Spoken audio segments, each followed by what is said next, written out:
नमस्कार दोस्तों, लीगल गुरुकुल में आप सभी का बहुत बहुत स्वागत है। जहां मिलती है आपको सही लीगल नॉलेज और सही लीगल एडवाइस। दोस्तों, आप लोग अक्सर कहते हैं ना कि पुरुषों के लिए भी कोई आयोग होना चाहिए, पुरुषों के लिए, पतियों के लिए कोई कानून बनाना चाहिए। तो अब समझ लीजिए कि उसकी शुरुआत हो चुकी है। राज्यसभा में एक बहुत ही अहम बिल पेश किया गया जिसका नाम है national commission for main bill 2025। दोस्तों, इस बिल को राज्यसभा में पेश किया गया डॉक्टर अशोक कुमार मित्तल के द्वारा। अब ज़रा समझते हैं कि ये बिल क्यों लाया गया। दोस्तों, आम तौर पर जब पति पत्नी के बीच में विवाद होता है, लड़ाई झगड़ा होता है, तो ज़्यादातर पति यही सोचते हैं कि किसी भी तरह से पत्नी से छुटकारा मिल जाए। रातों की नींद चली जाती है, दिन का चैन चला जाता है, मानसिक तनाव इतना बढ़ जाता है कि पति का जीना मुश्किल हो जाता है।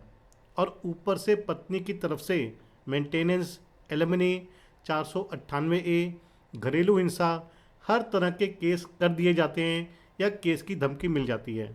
मतलब एक तो ज़िंदगी बर्बाद और ऊपर से उसी बर्बादी की कीमत भी पति से ही मांगी जाती है।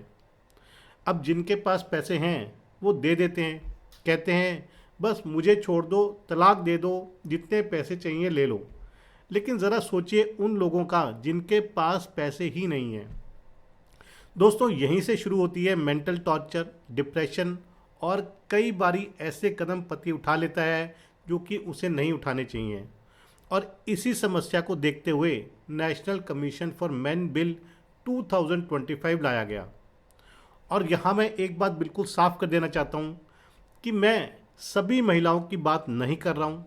मैं सिर्फ उन महिलाओं की, उन पत्नियों की बात कर रहा हूँ जो कि झूठे केस करती हैं, झूठे आरोप लगाकर पति और पूरे ससुराल को फंसा देती हैं।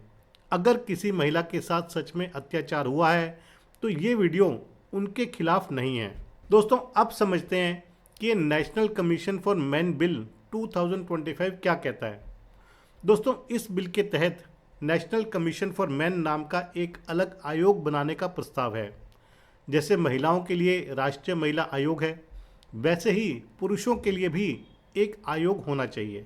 इस आयोग का काम होगा पुरुषों के पतियों की अधिकारों की सुरक्षा करना, झूठे केसों की शिकायत सुनना, जो मानसिक स्वास्थ्य है पति का या जो पति गलत कदम उठाते हैं उन मामलों पर काम करना, और कानून को जेंडर न्यूट्रल बनाने की सिफारिश करना, कोशिश करना। दोस्तों, इस बिल में एक बहुत बड़ा और अहम पॉइंट भी है, वो है कानूनों की समीक्षा यानी कि उनका रिव्यू। जैसे कि 498A है, डोमेस्टिक वायलेंस एक्ट है, यौन उत्पीड़न यानी कि सेक्सुअल असॉल्ट या सेक्सुअल ऑफेंसेस से जुड़े कानून हैं। इस बिल में ये कहा गया है कि अगर इन कानूनों का दुरुपयोग हो रहा है या होता है तो उस पर रोक लगाई जाए। यहाँ तक कहा गया कि 498A जैसे मामलों में सीधे गिरफ्तारी से पहले जांच अनिवार्य हो, यानी कि प्रिलिमिनरी इन्वेस्टिगेशन होनी चाहिए, इंक्वायरी होनी चाहिए। दोस्तों, इतना ही नहीं, अगर कोई महिला, कोई पत्नी जानबूझकर झूठे केस करती है, सेक्सुअल ऑफेंसेस के आरोप लगाती है या फर्जी या झूठा घरेलू हिंसा का केस करती है तो इस बिल में सख्त सजा का भी प्रावधान दिया गया है। मतलब अब सिर्फ केस करना आसान नहीं होगा, गलत केस करने की कीमत भी पत्नी को, महिला को चुकानी पड़ सकती है। दोस्तों, एक और बहुत अहम बात है, इस बिल में कहा गया है कि घरेलू हिंसा और सेक्सुअल ऑफेंसेस जैसे कानून जो सिर्फ महिलाओं तक सीमित हैं अभी के लिए, उन्हें महिलाओं तक सीमित ना रहे बल्कि उन्हें जेंडर न्यूट्रल बनाया जाए। क्योंकि पुरुषों के साथ भी मेंटल क्रूएल्टी होती है, फिजिकल क्रूएल्टी होती है और इमोशनल क्रूएल्टी भी होती है। और सच कहूँ तो मेंटल टॉर्चर फिजिकल टॉर्चर से कहीं ज़्यादा खतरनाक होता है। दोस्तों, बच्चों को लेकर भी इस बिल में बड़ी बात कही गई है। तलाक के बाद बच्चे सिर्फ माँ की संपत्ति नहीं है। बिल में शेयर्ड पेरेंटिंग यानी कि माँ बाप दोनों की बराबर भूमिका की बात की गई है। अगर कोई पेरेंट जानबूझकर बच्चे को दूसरे पेरेंट से दूर करता है तो उस पर भी कार्रवाई का प्रावधान दिया गया है। दोस्तों, अब आते हैं मेंटेनेंस की बात पर। दोस्तों, एक बहुत बड़ा मिथ है कि मेंटेनेंस सिर्फ पत्नी को ही मिलती है।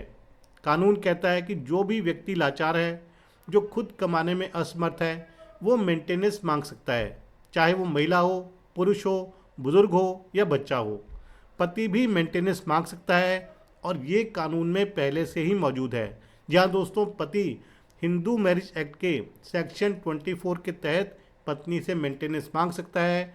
ये आप जाकर के डिटेल में वहाँ पर पढ़ सकते हैं, लेकिन इसकी कुछ कंडीशंस भी हैं जिन्हें पहले पति को पूरी करनी होंगी। दोस्तों बड़ा सवाल ये है कि क्या ये बिल पास हो चुका है?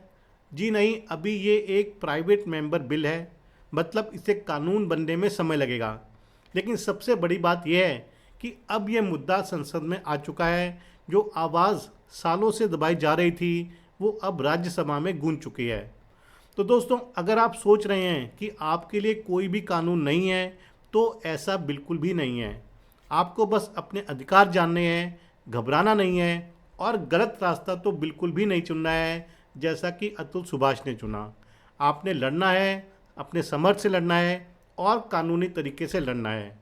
तो जितने भी पुरुष हैं, जितने भी पति हैं, वो ये आशा कर रहे हैं कि ये national commission for main bill 2025 पास हो जाएगा और इसके बेसिस पर नेशनल कमीशन फॉर मेन बनाया जाएगा, जो कि पति के ऊपर हो रहे अत्याचार, चाहे वो फिजिकल क्रूअल्टी है, मेंटल क्रूअल्टी है, इमोशनल क्रूअल्टी है, उनके ऊपर ध्यान देगा और जो पत्नी झूठे केसेस करती है उन पर कार्रवाई करेगा।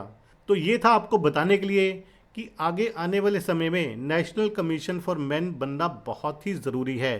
कानूनों को जेंडर न्यूट्रल बनाना बहुत ही ज़रूरी है। दोस्तों आशा करता हूँ कि आपको ये जानकारी पसंद आई होगी।